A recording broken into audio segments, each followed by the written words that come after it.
What's up, YouTube? It's your favorite salty medic, Travis. And as you can see, I got the Phoenix Cruiser back. So what have I been doing for the last couple of months? I know it's been 3 months since I put that video out about, hey, I'm going down the road, I'm gonna get some stuff done. Well, here's what I got done, and now it's time for the big reveal. So here's what I did.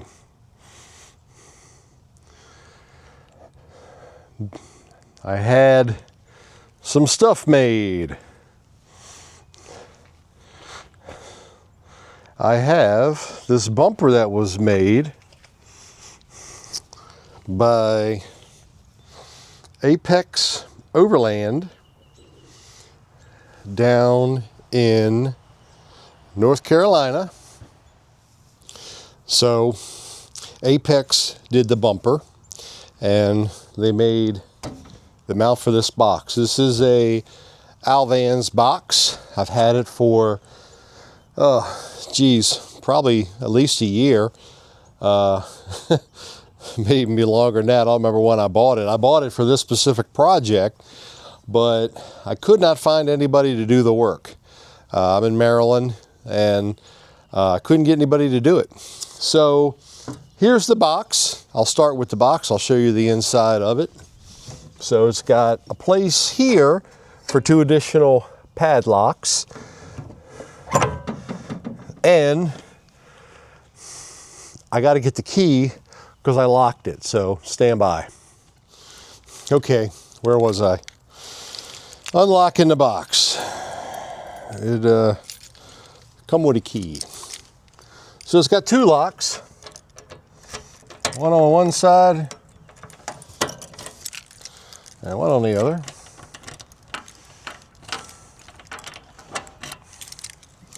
Give it a lift. There we go. A lift and a drop. Back you up a little bit.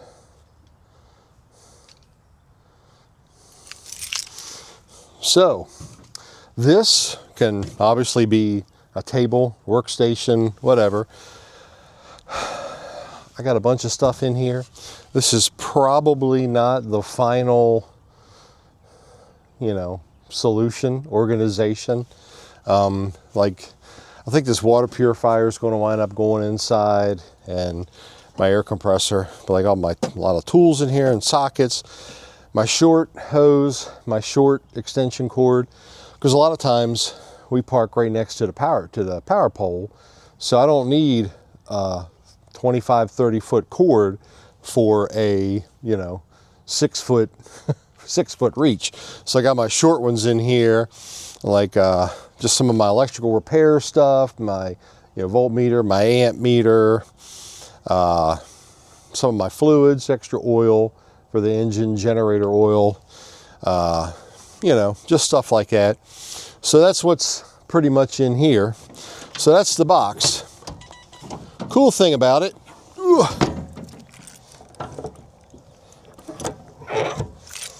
is it's got a little special feature, if you will, which is kind of cool. I can undo it.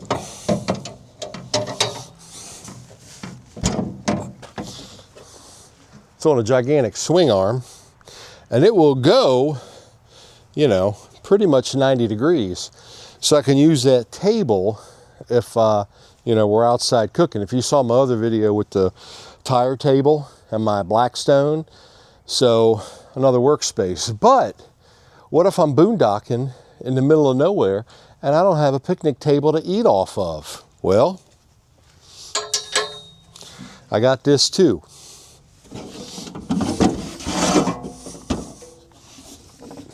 It's a table, and it folds in half. It's a lifetime table. So it's like, 5 foot long, but I got an extra table, and it slides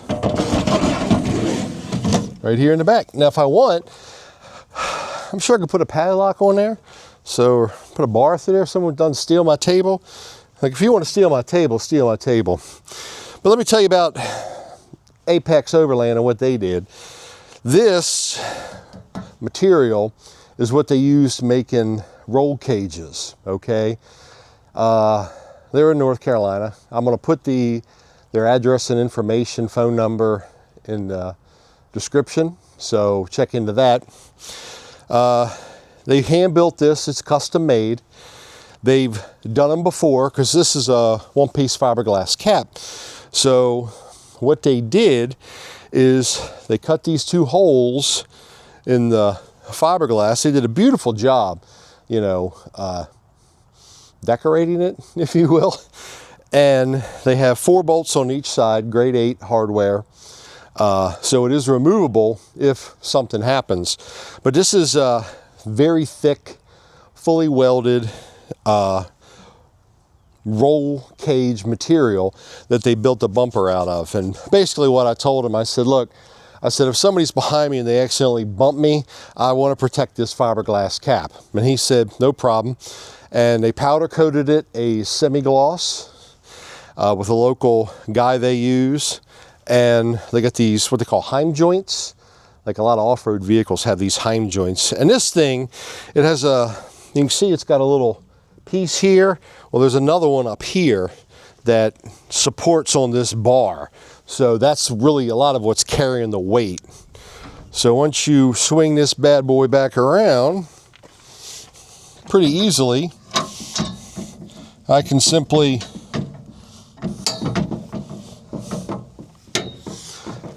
and also over here, I could put a lock on this too, which I have one, so I will eventually lock it. Now, what that does, locking that even protects the back cabinet more, even though it has 2 locks on it. So you'd have to cut through a padlock and 2 other locks before you're going to get into there. And if you want to get into here, you got to go through 4 locks, 2 padlocks, 2 key locks. So I feel that's pretty secure. But that's the bumper. If you want a price, you can ask me for it. It was expensive. I also got traction boards and the mounting pins for that. They're going to go out here on the outside, so they stick up a little high on this side. I don't really want to put them over here because they're going to have to go up, and then I still can see out of that rear window. So that's why I don't want to put them on this side. But I'm probably going to put them on this side. And you put the pins in, you twist in, you can put locks on them so they won't walk away. So that was one part of the project with Apex Overland. The other part, which I'm getting ready to show you, was done by Piedmont Performance right down the road. So Josh is the man for Apex, and Morgan is the man for Piedmont Performance. And they do a lot of diesel work. They do a lot of everything work. They do like anything. So they do all kinds of stuff. So let me show you what they did. So here's another part of the project that they did. I got new leaf springs.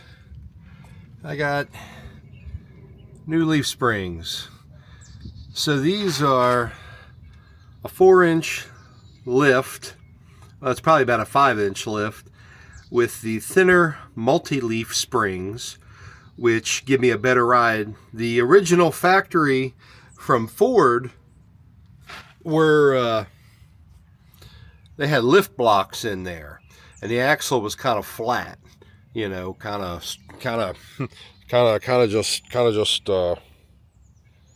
just straight across.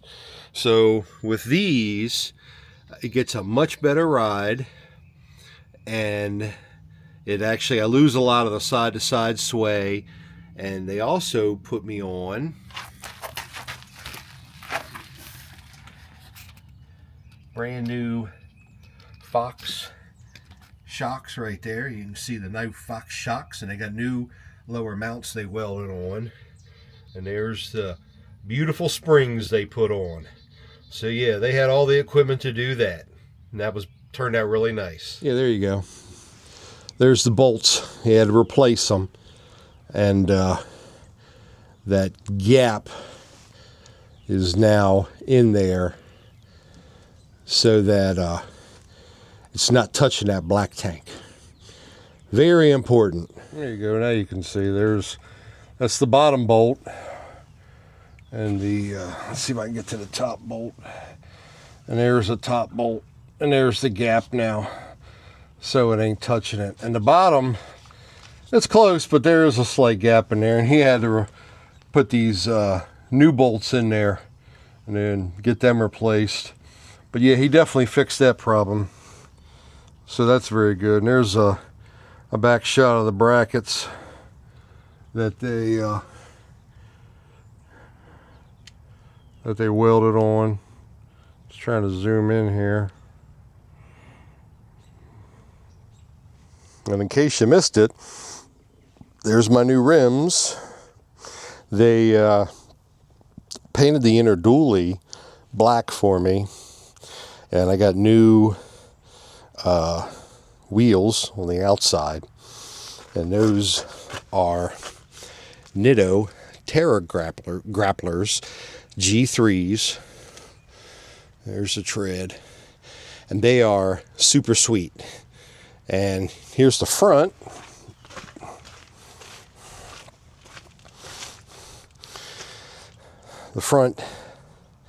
So yeah, they did that.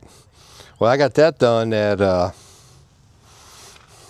tires and rims were actually done at Trick Trucks, and they have a lot of locations in Maryland. Mine was in Waldorf. They did a great job. It took the guy a while to find me rims once he got with his vendor. The front is an F series, F250 to F550, the same Dana 60 front axle. The rear is an E series, so the lug pattern is different. That's why they had problems trying to get rims that matched. So they did, and they found 4 rims that match. Obviously the front have bigger holes in the rear because it is a dually, but yeah, and then the lugs were different thread count. So when I picked it up, I bought extra lugs for the front and extra lugs for the back, just in case. But that was Trick Trucks. But Piedmont also did new Fox shocks in the front. So I got new shocks up there too, and those are super cool. And the other thing they did, which you really can't see, is in there. Well, what did they do? Well, let me tell you. In the front, they put a Detroit True Track in the front. So I got a locker in the front. Limited slip, if you will. It's got a locker. So they put that in. And I have a limited slip from Ford, which is factory, in the rear. Now, Quigley, who did the 4-wheel drive and all that, they cannot put a locker in the front because they're an authorized Ford upfitter, and Ford doesn't authorize them to put a traction device in the front. So that has to come aftermarket. So they got that in there. The funny thing was, Morgan, who you can also, he does Weld Tech, which does lift kits for the E-Series for 2-wheel drive vehicles, not 4-wheel drive conversions. Quigley does them, U-Joint does them down in North Carolina. I think like there's a company, AJ's, out on the West Coast. I'm not really familiar with the West Coast stuff. So but they do that. So he had all the tools and equipment to lift this thing in the air and swap that springs out in the rear. Now what that did is the original Quigley setup had 4-inch lift blocks in the back. The rear springs on the E-Series are very flat, okay? If you notice on my springs, there's like 10 leaves per the pack to make the ride better. If you have thinner multi-leaf springs, you get a better ride. I noticed I lost some of the side-to-side sway. It wasn't bad before, but I definitely think it's improved. The Fox shocks were a big improvement. They have better valving in them, and they're more responsive. Hitting bumps, it just kind of hits the bump and stops. Before it used to bounce just a little bit, so nothing crazy, and these are just really minor improvements. But since he was in there doing all this, I wanted the springs because the camper used to sit just a little low in the back, probably like an inch low. I wanted it to be level or just like an inch above level. Nothing crazy. And he said, okay. So he contacted the owner of Weldtech, and they decided to go with these springs. They're 10,000 pound multi-leafs, and they got them in. So right now, I'll get you a shot on the outside and you can see that it's actually up higher. So hopefully it'll kind of show, but yeah, it's up about 2 inches from where it used to be. So it's about an inch above level. So now it actually has kind of a rake to it. Now I parked in my driveway, which is kind of downhill, but it's kind of got a little rake to it. And with the added weight on the back, it didn't even move. And when I put the water in it, it's still not going to move, not with those springs on there. So the one thing Morgan told me when I went to pick it up, he said, the front hubs. He said, "Did you ever put it in 4-wheel drive?" I said, "Yeah, I've tried and made sure it worked, per se." I locked the hubs in, pulled the stick into 4-wheel drive, high range, low range, and it went in. And he said, not exactly. He said Ford packed the hubs with so much grease that the hubs never engaged with the axles. Now, if you understand a 4-wheel drive, it has like a collar that slides over the axle, okay? So when you go to manually lock the hubs, you have the axle and then the hub. So when you turn the dial, it's supposed to slide a collar over to engage that axle. It's splined, so it engages the axle. So when the front drive shaft turns, the front differential spins, applies power to the axles. The axle turns and engages that hub, gives power to the wheel. Ford packed it with so much grease that when you turn it, the collar never slid out to engage with the axle. So it was a hub issue. So he said, not the first time he's seen it. So if you have a Ford, which probably doesn't have manual hubs, but not many do, if you have a Ford with manual hubs, and this is 2018, and I got 29,000 miles on it, but it really doesn't matter. So he said the hubs were never engaging the axle, so you would never have gotten 4-wheel drive. He fixed that. Why? Because Morgan's the man, he knows what he's doing. So they got that fixed. So he said, we did try it out. He says, we now are 100% sure that when we lock the hubs in, you put it in 4-wheel drive, that is engaged, those axles are engaging with the tires, and that front differential with the Detroit True Track, it's kind of, the harder it spins, the more it locks together. So if one tire is spinning, he said, if you notice ever one tire spinning and one isn't, he said, tap the brake, he said, and it'll really engage it. He says, and you'll have both tires spinning equally, getting power. And the rear end is kind of the same way. If one tire's spinning, if you tap it, a lot of times it'll get it to engage, and then it'll work. Some people use a ARB air locker, where you push a button and the air compressor and air actuates it so it locks it 100%. Some people use an aux locker, which has a cable, you pull it, does a collar, locks that front or rear end together. Well, I went with a Detroit True Track, and Morgan told me, he says, well, when the Ford fails you, and he said, and wears out and starts acting up, he said, call me. He said, come back, we'll fix it for you. I said, okay. And he was very pleased to work on it. They had no problem working on it. So if you have a if you have an RV, you know, and you need some suspension work done, they're a big diesel shop, but they'll work on just about anything. If you want to get new gears put in your Jeep or any four-wheel drive stuff done, they do all that.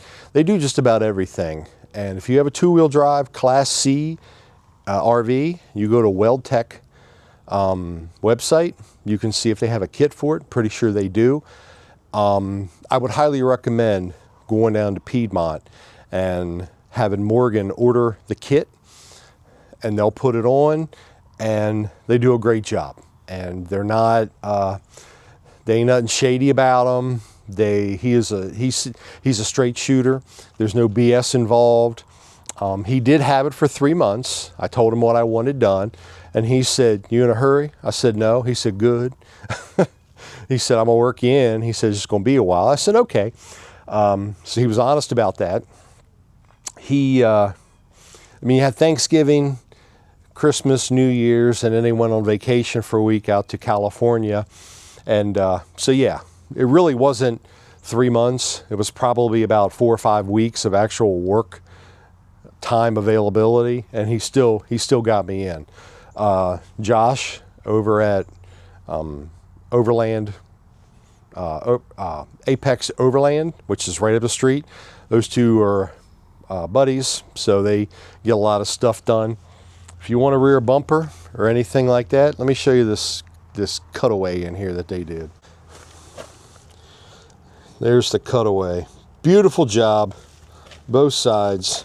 I mean, it just is beautiful work and nicely welded, steel plate in there. So it's actually replaceable if need be. So I'm gonna pin their information in the description. So if you need something done, give them a call. Tell them Travis, the Salty Medic, sent you. I don't get anything for that. I'm not sponsored in any way, but I was very pleased with the work that they did. And if you want to know the price, then ask me a question. I'll tell you the price. It's no secret, but some people are gonna be like, "Oh my God, you paid how much?" But yeah, so there you go. Thanks for watching, and I'm not done. I'm not done.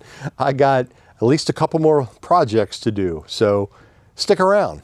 I got some more projects for you with my 2100 Phoenix Cruiser 4-wheel drive. See you later.